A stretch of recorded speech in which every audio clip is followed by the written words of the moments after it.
हमारी स्टोरी है एक ऐसे ऑर्डिनरी सिविल इंजीनियरिंग स्टूडेंट की जो अपनी बोरिंग जिंदगी से परेशान था। एक दिन नोवेल पढ़ते पढ़ते सो गया, लेकिन जब उसकी आंख खुली तो अपनी दुनिया में नहीं था।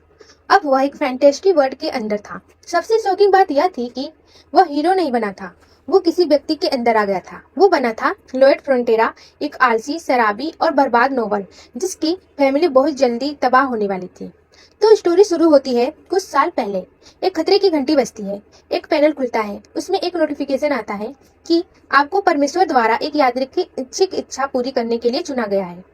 और वह हम देखते हैं कि एक लड़का मुंह के बल जमीन पर पड़ा होता है। और मैं आपको बता दूं, यह वही शराबी, आलसी और बर्बाद लड़का लॉर्ड फ्रंटेरा होता है जिसके अंदर अब इंजीनियरिंग स्टूडेंट आ चुका था, जिसका नाम सुहो किम होता है। एक और नोटिफिकेशन आता है कि अब आप night of blood and iron के एक पात्र हैं। और वह मन में पूछता है, रक्त और लोहे का योद्धा, वो किताब जो मैंने कल रात पढ़ी।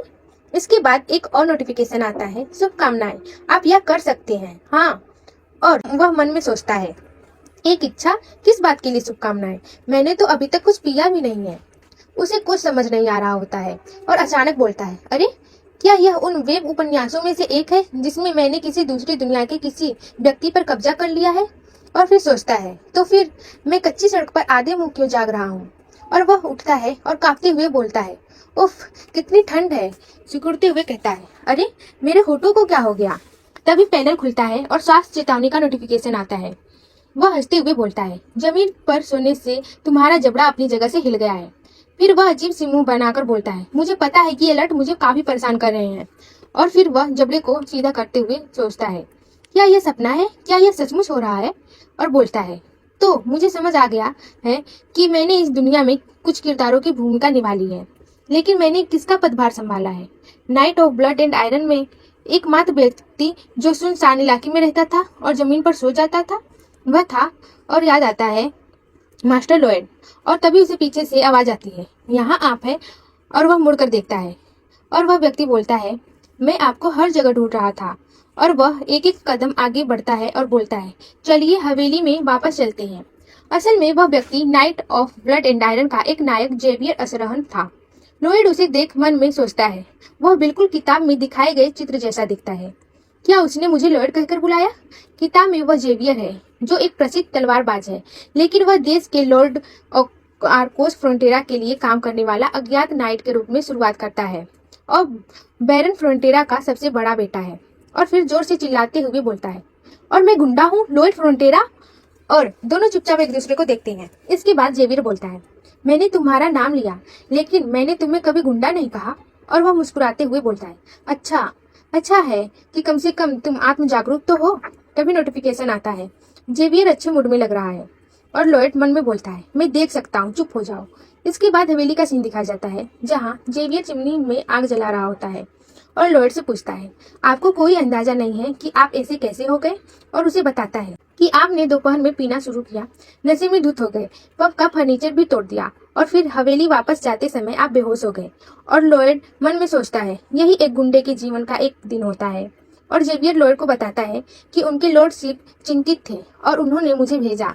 तुम भले ही गुंडे हो, लेकिन तुम उनके बेटे हो। अगर सड़क पर तुम्हारी जान चली जाए और तुम्हारा जबड़ा टूट जाए तो उन्हें बहुत दुख होगा। और मन में सोचता है, वैसे वह उन हमलों को बड़ी चेतावनी से अंजाम देता है। लॉयड कांपते हुए फ्लोर को छूता है और मन में बोलता है, ठंड लग रही है, काश ये फर्श गर्म ओंडोल होता हो, मुझे ऐसा नहीं लग रहा था।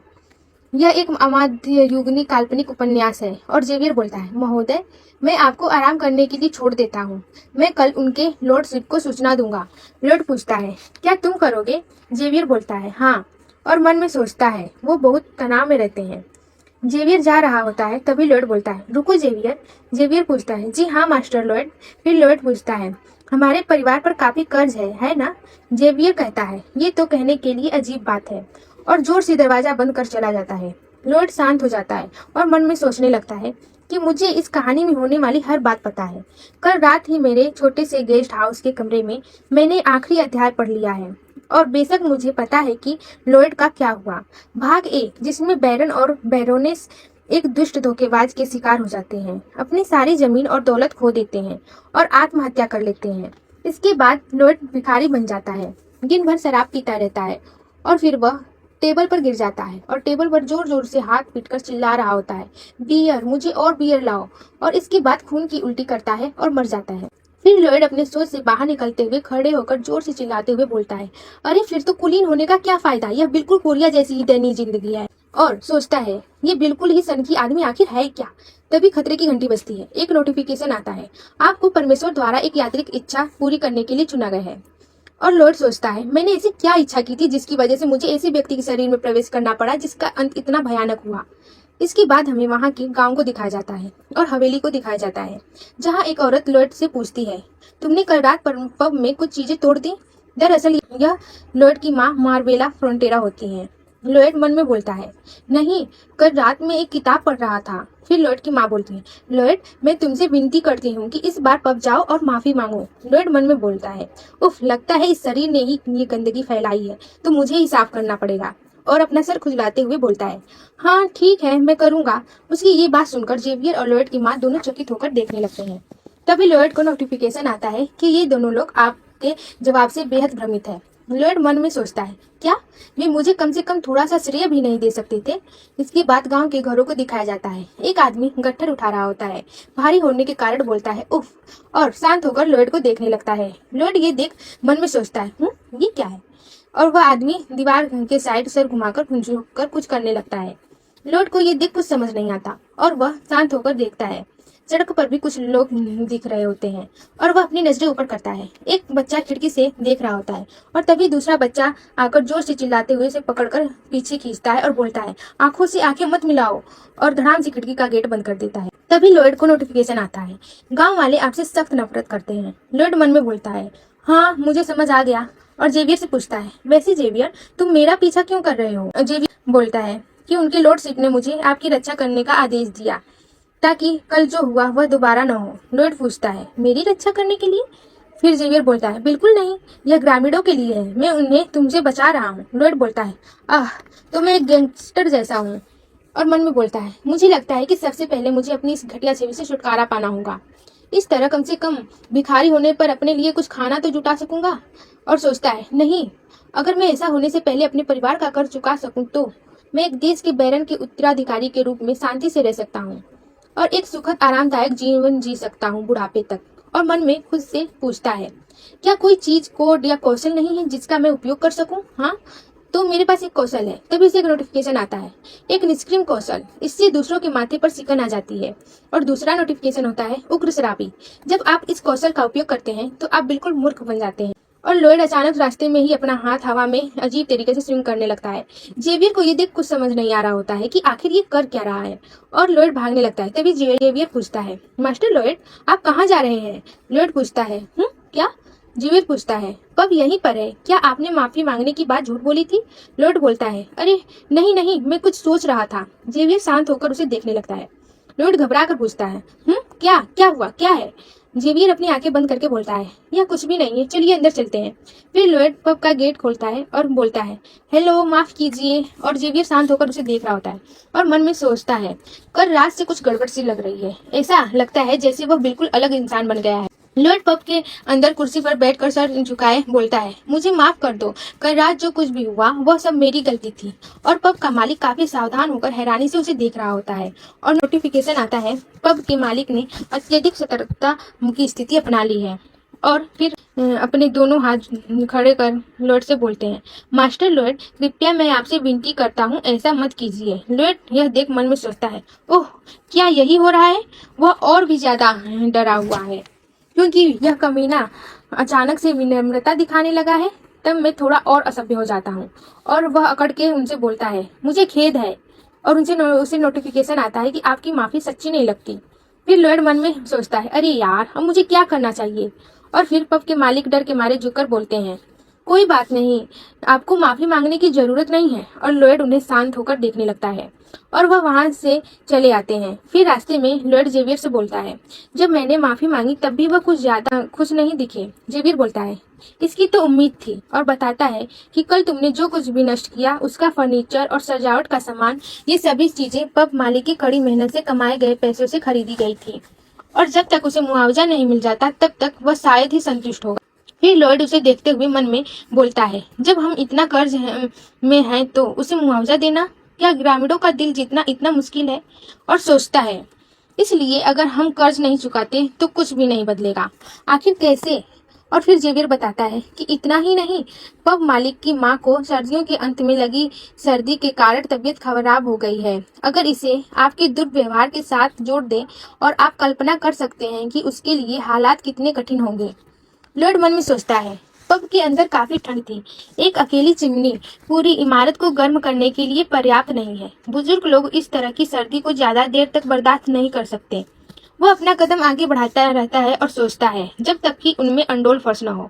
और अचानक रुक जाता है और काफी हैरानी से आंखें चौड़ी कर दिमाग में कुछ कल्पना करने लगता है। हमें एक बल्ब दिखाया जाता है जिसके चारों तरफ बिजली निकल रही होती है। वह सोचता है, इसका यह पसंद है। वह अचानक गौर से देखता है और मन में सोचता है, मेरे दिमाग में अचानक एक विचार आया। और वह अपने दिमाग में कुछ नया करने की योजना सोच रहा होता है और दिमाग में कुछ अनुमान लगाने लगता है और सोचता है कि यहाँ कोई अंडोल फ्लोर नहीं है। अगर मैं इन्हें इस दुनिया में बनाऊं, ये जरूर बिकेंगे। और सोचता है, असली लॉर्ड फ्रोंटेरा जैसा बदमाश इन सब चीजों के बारे में कभी सपने में भी नहीं सोच सकता था। और असली मैं सुहो किम यह कर सकता हूँ। स्कूल में मैंने सिविल इंजीनियरिंग में मेजर किया। सेना में एक सैन्य इंजीनियरिंग के रूप में अपने समय के दौरान मैंने एक घर का निर्माण पूरी तरह से खुद किया और निर्माण स्थलों पर दिन रात काम किया। और वह अपनी मुट्ठी बंद कर सोचता है, बस यही है, इससे मैं बैरन के सारे कर चुका सकता हूँ। और काफी तेजी से वापस कदम बढ़ाते हुए जेवियर से बोलता है, जेवियर पब वापस चलते हैं। जेवियर पूछता है, और ऐसा क्यों। लॉर्ड काफी जोश में बोलता है, अपना पहला ऑर्डर पाने के लिए। तभी लॉर्ड को नोटिफिकेशन आता है, आपकी सच्ची यात्रा शुरू हो गई है। पैसा सिस्टम सक्रिय हो गया है। आप मुख्य पात्रों के साथ संबंध सुधार कर पैसा कमा सकते हैं। वर्तमान पैसा 0। और लॉर्ड सोच में पड़ जाता है। मन में खुद से पूछता है, पैसा क्या अनुभव अंक जैसा कुछ है। तभी नोटिफिकेशन आता है कि आप प्रमुख पात्रों के साथ संबंधों को बेहतर बनाकर पैसा कमा सकते हैं। और लॉर्ड सोचता है, मुख्य पात्रों के साथ मतलब। और वह पीछे खड़े जेवियर को मुड़कर देखता है और सोचता है, ओह मुझे कुछ दिख रहा है, ये रहा। और नोटिफिकेशन आता है कि आपकी अनुमोदन रेटिंग -30। जेवियर चुपचाप शांत होता है। लॉर्ड सोचता है, ये तो बहुत कम है ना। मुझे यकीन है कि ये बहुत कम है। फिर लॉर्ड अजीब सी मुस्कान के साथ जेवियर से बोलता है, अरे जेवियर। जेवियर बोलता है, जी हाँ मास्टर लॉर्ड। फिर लॉर्ड काफी खुशमिजाज अंदाज में बोलता है, मुझे लगता है कि आप वाकई बहुत खूबसूरत हैं। तो नोटिफिकेशन आता है कि लॉर्ड जेवियर का समर्थन हासिल करने की कोशिश कर रहा है। फिर जेवियर लॉर्ड से कहता है, मुझे यह पहले से पता है। और नोटिफिकेशन आता है कि आपके प्रति जेवियर की स्वीकृति रेटिंग में 1 अंक की कमी आई है। आपकी अनुमोदन रेटिंग -30। और लॉर्ड मन में पूछता है, क्या ये नीचे क्यों गिर गया। और सोचता है, इसे बात के लिए छोड़ देते हैं। और लॉर्ड मन में सोचता है, अगर मैं जल्दबाजी करूंगा तो मामला और बिगड़ जाएगा। इसके बाद हमें पब को दिखाया जाता है, जहां लॉर्ड पब के अंदर बैठकर एक पेपर लिए पब के मालिक से बोलता है, तो आप खरीदार हैं और मैं निर्माता बनूंगा। और कहता है कि मैंने जितनी भी संपत्ति को नुकसान पहुंचाया है उस पर लगने वाले सभी निर्माण शुल्क माफ कर दिए जाएंगे।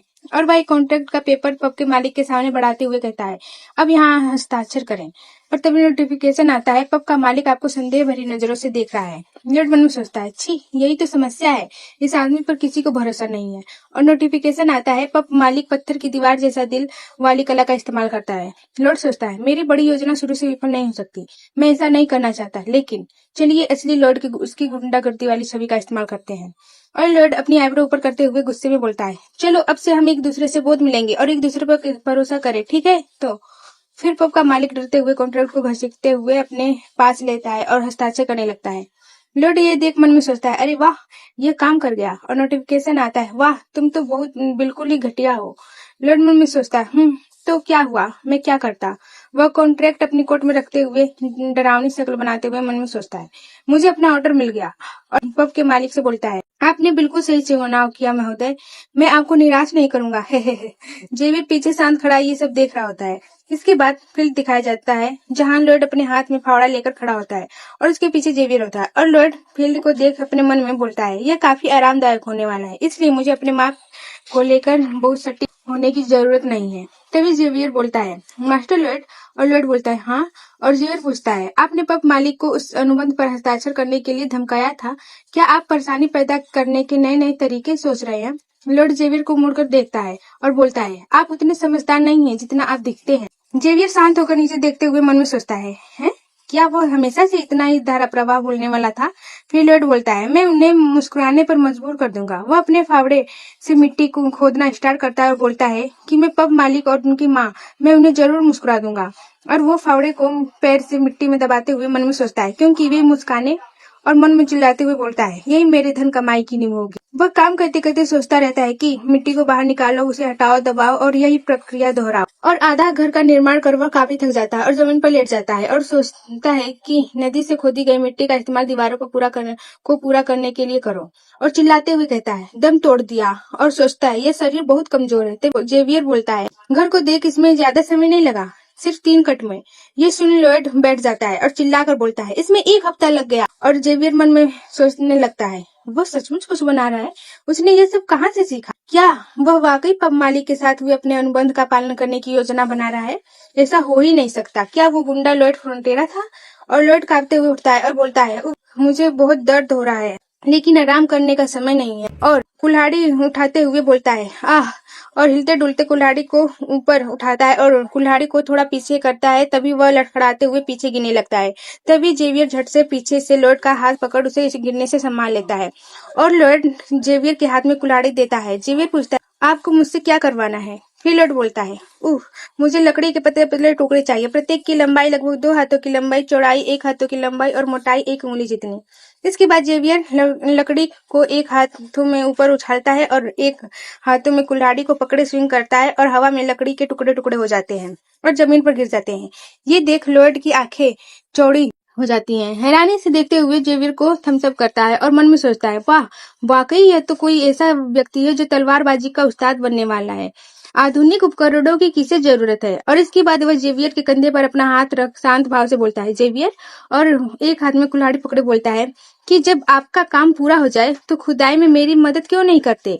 जेवियर उसकी ये बात सुन काफी क्रोधित होकर उसे देखते हुए मन में बोलता है, मुझे धन्यवाद देने की बजाय वह मुझे और काम दे देता है। यह आदमी सचमुच निराशाजनक है। तभी नोटिफिकेशन आता है। जेवियर को अपने फैसले पर पछतावा है और लॉर्ड जेवियर से कहता है, आप जिज्ञासावश ही मदद कर रहे हैं, है ना? कि यह आदमी स्पष्ट रूप से उन्हें धोखा देने की कोशिश कर रहा है। वह ऐसा कैसे करेगा? क्या आप वाकई देखना चाहते हैं आगे क्या होता है ना? तो फिर आपको क्या करना होगा? काम को जल्दी खत्म करने की जरूरत है और हम ऐसा कैसे कर सकते हैं? और जोश में बोलता है, ऐसा करने से एक साथ। जेवियर शांत होता है और मन में सोचता है, वह गलत नहीं है। कुछ दिनों पहले की तुलना में वह पूरी तरह बदल गया है, लेकिन उसका अतीत उसे पूरी तरह से भरोसे के लायक नहीं बनाता। और दोनों खुदाई पर लग जाते हैं और जेवियर मन में सोचता है, मैं बस इतना ही कर सकता हूँ कि इसे जल्दी से जल्दी देख लूं। और पसीने से लथपथ तेजी में काम करने लगता है और लॉर्ड भी पसीने से लथपथ जोश में काम करता है। इसके बाद वह फावड़े को स्विंग करते हुए नीचे पटकता है और आखिरकार उनके घर का निर्माण हो जाता है। और लॉयड जेवियर से कहता है, ठीक है जेवियर, क्या हम पता लगाने चले कि मैंने पब मालिक के लिए किस तरह की योजना बनाई है? इसके बाद हमें उस घर के फर्श पर मालिक और उसकी माँ को उस पर लेटे हुए दिखाया जाता है, जो कहती हैं, यह बहुत ही प्यारा है। काफी ज्यादा खुश होकर बोलती हैं, मेरे सारे अकड़े हुए जोड़ एकदम आराम महसूस कर रहे हैं। और पब का मालिक फ्लोर को स्पर्श कर चौंकते हुए बोलता है, रुको, ये कैसे हो सकता है? और लॉयड मन में ये सब देख सोचता है, यह बात इस दुनिया के लोगों के लिए बेहद चौंकाने वाली हो। ये है अनडोल तक की शक्तियाँ, ये जादू जैसा है। और पब का मालिक भावुक होकर लॉर्ड से बोलता है, बहुत बहुत धन्यवाद युवा स्वामी जी, मैंने अपनी माँ को इस तरह मुस्कुराते हुए बहुत समय से नहीं देखा है। ये होते देख जेवियर अपनी आंखें चौड़ी कर मन में सोचता है, पब के मालिक और उनकी माँ मुस्कुराए ठीक वैसे ही जैसे वह कहा था। और लॉर्ड मुस्कुराते हुए सोचता है, क्या उसने वाकई उन दोनों लोगों को हंसाने के लिए ऐसा किया? ऐसा हो ही नहीं सकता। असली लॉर्ड फ्रोंटेरा कभी ऐसा काम नहीं करेगा। और फिर किसी न किसी तरह यह हो चुका और वो दोनों काफी खुश होते हैं। ये देख जेवियर मुस्कान के साथ सोचता है, वे दोनों लोग इस समय खुश हैं। तभी नोटिफिकेशन आता है, जेवियर द्वारा आपकी अनुमोदन रेटिंग -29। आपने एक प्रमुख पात्रों के साथ अपने संबंधों को थोड़ा सुधार करके 36 पैसे अर्जित किए। और लॉर्ड सोचता है, क्योंकि यह घर महज मेरा मॉडल हाउस है, जिसे मैं प्रदर्शन के लिए इस्तेमाल करूंगा। इसके कुछ दिनों बाद उस घर के बाहर लोगों की लंबी लाइन लगी होती है। इसके बाद उस घर के अंदर से बाहर निकला व्यक्ति बोलता है, वाह, मुझे लगा मैं पिघल जाऊंगा। तभी लाइन में खड़े व्यक्ति बोलता है, इतना ज्यादा? और तभी लॉर्ड अपनी चेयर पे बैठे चिल्लाकर उस व्यक्ति से पूछता है, वाह, कमाल है ना, और बहुत गर्म भी। मुझे पूरा यकीन है कि आप भी अपने घर में ऐसा ही कमरा चाहते होंगे, है ना? और एक पेपर पर 2 आइडियाज दिखाते हुए बोलता है, स्टाइल ए आंगन में बना एक संलग्न भवन है। स्टाइल बी का मतलब है आपके मौजूदा घर का नवीनीकरण। अगर आप दोनों का ऑर्डर देते हैं तो मैं आपकी निर्माण लागत पर 10% की छूट दूंगा। वह व्यक्ति घबराते हुए बोलता है, नहीं मैं। तभी नोटिफिकेशन आता है, गांव वाले आप पर भरोसा नहीं करते। फिर लॉयड उस व्यक्ति से कहता है, चलो हम अक्सर मिलेंगे, इसलिए एक दूसरे पर भरोसा रखें, ठीक है? लेकिन वह आदमी सर झुकाए शांत खड़ा होता है। लॉयड को ये देख गुस्से में बोलता है, क्या तुम्हें मुझ पर भरोसा नहीं है? क्या तुम सचमुच मेरे साथ ऐसा कर रहे हो? और कहता है, इस कीमत पर तो मैं इसे लगभग मुफ्त में ही दे रहा हूँ। तभी उसके पीछे से आवाज आती है, लॉयड। और वह व्यक्ति लॉयड से पूछता है, आप क्या कर रहे हैं? दरअसल यह व्यक्ति लॉयड के पिता सीमा मेहराब होते हैं। तभी नोटिफिकेशन आता है, आपकी अनुमोदन रेटिंग -20। और लॉयड शांत होकर देखता है। इसके बाद हवेली में लॉयड और उसके पिता को लंबे से डाइनिंग टेबल पर आमने सामने बैठे ब्रेकफास्ट करते दिखाया जाता है। लॉयड अपनी हुक से ब्रेकफास्ट उठाता है, तभी उसके पिता पूछते हैं, इस बार तुम क्या करने वाले हो? फिर लॉयड बोलता है, पब के मालिक ने एक इंडोर रूम बनाने का आदेश दिया, इसलिए मैंने उनके लिए एक बना दिया। और उसके पिता पूछते हैं, और अन्य लोग भी आदेश दे रहे हैं? लॉयड अपना ब्रेकफास्ट चबाते हुए बोलता है, ऐसा लगता है कि आपको पहले से ही सब कुछ पता है। लॉयड के पिता बोलते हैं, हमें उन लोगों की देखभाल करनी चाहिए। मैं तुम्हें उनसे झूठ बोलने या उन्हें धोखा देने की अनुमति नहीं दूंगा। लॉयड बोलता है, मेरी ऐसी कोई योजना नहीं थी, इसलिए चिंता मत कीजिए। और मन में सोचता है, मुझे लगा था मैं कुछ भी करूं हर कोई सबसे बुरा ही सोचेगा। और ब्रेकफास्ट खत्म कर टेबल से उठते हुए बोलता है, अगर हमारा काम यहाँ खत्म हो गया है तो मैं चलता हूँ। और मन में सोचता है, भागो भागो यहाँ से निकलो। जाने लगता है, तभी उसके पिता पूछते हैं, क्या यह सब हमारे परिवार की स्थिति के कारण है? लॉयड शांत होता है। फिर वह बोलते हैं, तुम्हारे पास आंखें और कान है, तुमको पता होना चाहिए कि क्या हो रहा है। तुम चिंता मत करो, मैं हमें जल्द ही इस मुसीबत से निकाल दूंगा, इसलिए इसमें ज्यादा शामिल न हो। लॉयड ये सुन शांत हो मुड़कर देखता है और सोचता है, मैंने ये सब पहले भी सुने हैं। वो अपने बीते दिनों को याद करता है जब उसके पिता उससे बोले थे, अरे सुबह सब ठीक हो जाएगा, इसलिए चिंता मत करो, ये कुछ भी नहीं है, बस मन लगाकर पढ़ाई करो। और मन में बोलता है, मुझे सच में लगा था कि सब कुछ ठीक हो जाएगा। झूठे, मुझे पता है यह ठीक नहीं है। मैं बेवकूफी भरे पैसों की वजह से दोबारा दुखी नहीं होने वाला। और वह वहां से जाते जाते पिता से बोलता है, कृपया हार मत मानिए, क्योंकि मैं भी हार नहीं मानूंगा। और सोचता है, कुछ साल पहले काश मैंने उस समय अपने पिता से ये शब्द कहे होते। और मन में बोलता है, अभी हमारे पास स्टाइल ए के 32 ऑर्डर और स्टाइल बी के 57 ऑर्डर हैं। मुझे निर्माण के लिए आधी धनराशि मिल चुकी है। तभी रास्ते में उसे 2 आदमी दिखते हैं जो मनी लेंडर होते हैं, जिसमें से मोटे का नाम मिटलॉफ और पतले का नाम सीलो होता है। वो आगे बढ़ते हैं, लॉर्ड मुड़कर देखता है और मन में बोलता है, यह क्या है? मैं प्रभु का पुत्र हूँ, फिर भी वे मुझे प्रणाम करने के लिए नहीं रुके। तभी सोचता है, रुको रुको, कुछ तो गड़बड़ है। इसके बाद वे दोनों गेट बंद एक कमरे में उसके पिता से पतला आदमी सीलो पूछता है, बैरन तुम इसे कब तक टालते रहोगे? तभी मोटा मुतलब बोलता है, हमने जिस तारीख पर सहमति जताई थी उसे बीते 5 दिन हो चुके हैं।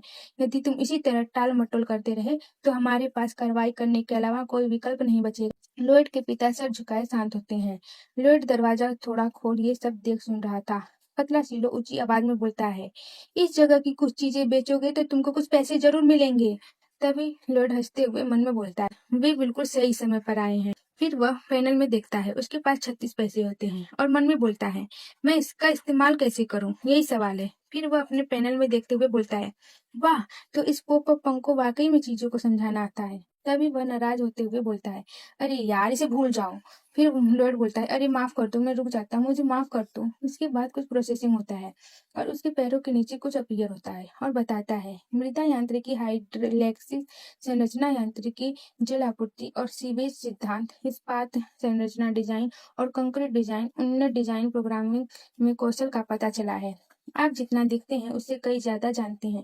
ये सुन लॉर्ड चिल्ला कर बोलता है, क्या तुमको सच में यह कहने की जरूरत है? मेरे पास छात्रवृत्ति है। और पैनल बताता है, बुनियादी सर्वेक्षण में आवश्यक पैसे 15 और बुनियादी डिजाइन में आवश्यक पैसे 20। लॉर्ड के पास 36 पैसे होते हैं, इसलिए वह दोनों ऑप्शन पर क्लिक कर देता है। और इसके बाद उसके आंखों में काफी चमक आती है और चिल्लाते हुए बोलता है, अरे बाप रे, ये क्या? वह विंडो का गेट खोल बाहर जोर से चिल्लाता है, आ और उसकी आंखों के सामने एक स्ट्रक्चर अपीयर होता है। और वह मन में सोचता है, क्या ये सच है? मुझे जीपीएस सर्वेयर की जरूरत नहीं है, मैं ये सब अपनी आंखों से देख सकता हूँ। और बेड पर बैठ मन में बोलता है, आगे चलकर चीजें निश्चित रूप से आसान हो जाएंगी। लेकिन क्या जेवियर अकेले सारे निर्माण कार्य को पूरा करने के लिए पर्याप्त होगा? अगर मैं अपने ज्ञान से कुछ भारी मशीनरी को बुला सकूं तो अच्छा होगा। और मन में सोचता है, पैसा, मुझे पैसे चाहिए, और ऐसा करने के लिए मुझे मुख्य किरदारों का मुझे पसंद करना जरूरी है। तभी हमें दिखाया जाता है कि मनी लेंडर उसके पिता के मेज पर हाथ पटकते हुए बोलता है, यदि तुम्हारे पास पैसे नहीं है तो कृपया सुझाव दे। यदि तुम बैरोनेस और उनकी सहेलियों को किसी बहुत ही शानदार जगह पर बेच दे तो उनसे काफी अच्छी खासी रकम मिल जाएगी। ये सुन उसके पिता गुस्से में बोलते हैं, तुम्हारी हिम्मत कैसे हुई? सिर्फ इसलिए कि तुम कर्जदाता हो, इसका मतलब यह नहीं है कि तुम्हें शिष्टाचार की कमी होनी चाहिए। तभी उस मोटे मिटलोफ के कंधे पर जेवियर पीछे से हाथ रख उसे घूरता है। उसे देख वह मोटा मतलब कूदते हुए बोलता है, तुम कौन हो? उसके पिता बताते हैं, लॉयड। फिर मोटा मतलब वो पूछता है, अरे वाह, सबसे बड़े बेटे के तौर तरीके तो अजीब है ही। क्या इसलिए तुम इतनी बदतमीजी से हमारी चर्चा में बाधा डाल रहे हो? लॉयड बोलता है, अगर तुम नहीं जाओगे तो खैर, अब मुझे अपना वारंट दिखाओ। मोटा बोलता है, क्या? फिर लॉर्ड बोलता है, बिना वारंट के किसी कुलीन परिवार के निवास में प्रवेश करना अतिक्रमण माना जाता है। मोटा मीटलोफ चिल्ला कर बोलता है, तुम किस बारे में बात कर रहे हो? फिर पतला सीलोफ भी चिल्ला कर बोलता है, मैंने तो ऐसे कानून के बारे में कभी सुना भी नहीं है। फिर लॉर्ड बोलता है, अरे आपको नहीं पता था? तो चलिए साथ मिलकर पता लगाते हैं। फिर लॉर्ड जेवियर को आवाज देता है और बोलता है, इस घुसपैठिए का हाथ काट दो। दोनों डरते हुए बोलते हैं, ये क्या है, हम मुकदमा करेंगे। लॉर्ड बोलता है, जैसा कि मैंने कहा, चलिए पता लगाते हैं। और जेवियर तलवार निकालता है। ये देख दोनों रफू चक्कर होने लगते हैं और भागते हुए मोटा बोलता है, क्या तुमको लगता है कि तुम इससे बच निकलोगे? तभी पतला बोलता है, तुमको इसका पछतावा होगा। फिर उनके जाने के बाद उसके पिता उन दोनों से प्यार से बोलते हैं, लॉयड, जेवियर। इसके बाद वह दोनों हाथ मेज पर पटकते हुए खड़े होकर गुस्से में पूछते हैं, तुमने अभी क्या किया? हमारे पास उन्हें रोकने के लिए पर्याप्त संसाधन नहीं है। फिर लॉर्ड मेज पर एक पोटली रखता है और बोलता है, मैं सोच रहा था कि सारे ऑर्डर से पैसे मिलने के बाद मैं इसे आपको दे दूंगा, लेकिन वह इस महीने की अधिकांश रुचि को पूरा करने के लिए पर्याप्त होना चाहिए। फिर उसके पिता गुस्से में बोलते हैं, ऑर्डर से पैसा? तुम हमारे लोगों से पैसा ले रहे हो? इस तरह उनसे पैसा वसूलना? फिर जेबियर बोलता है, हे प्रभु, भयभीत न हो, मैं यह ध्यान रखूंगा कि मास्टर लॉर्ड आदेशों का पालन करें। फिर उसके पिता मन में सोचते हैं। उसके चेहरे को देखकर वह जेवियर पर पूरी तरह से भरोसा करता है। फिर लॉर्ड उनके सामने सर झुकाकर बोलता है, फिर हम विदा लेंगे, और वह वहां से चले आते हैं। फिर जेवियर लॉर्ड से पूछता है, आपको इस कानून के बारे में कैसे पता चला? मैंने तो हमेशा यही सोचा था कि आप अज्ञानी किस्म के इंसान हैं। फिर लॉर्ड वह अजीब सा मुंह बनाकर बोलता है, मैंने इसे कहीं से उठाया है। क्या आप खुश हैं? और मन में सोचता है, यह सच है कि मैंने इसे कहीं से उठाया है। जेवियर किताब में आपसे यह घटना बैरन और बैरोनेस द्वारा आत्महत्या करने के ठीक बाद हुई थी। जेवियर कब्र के सामने रो रहा था और दो सुख्तखोर लाशों को खोद कर निकालने और बेचने आए थे। और तभी जेवियर वो कहता है, राज परिवार और कुलीनता अधिनियम। कुलीन लोग राजा के जागीरदार के रूप में अपने हितों की रक्षा करने के अपने अधिकार का प्रयोग कर सकते हैं। ऐसा करने के बाद उनके सिर काट दिए गए हैं। और जब जेवियर को जज के सामने पेश किया जाता है तो उसे निर्दोष पाया जाता है। और मन में बोलता हूँ, इस कहानी की विषय वस्तु जानना एक बहुत बड़ा लाभ है। फिर भी मुझे अभी किसी भी क्षण एक पॉपअप नोटिफिकेशन दिखाई देना चाहिए। तभी नोटिफिकेशन आता है, बैरन फ्रंटेरा की ओर से आपके प्रति अनुमोदन रेटिंग में 6 अंकों की वृद्धि हुई है। आप एक प्रमुख पात्र के साथ अपने रिश्ते को बेहतर बनाने के लिए 60 पैसे अर्जित किए, वर्तमान पैसे 61। और वह काफी खुश होकर मन में वो सोचता है, बिल्कुल योजना के अनुसार हुआ, मैं आ रहा हूँ, बुलाओ।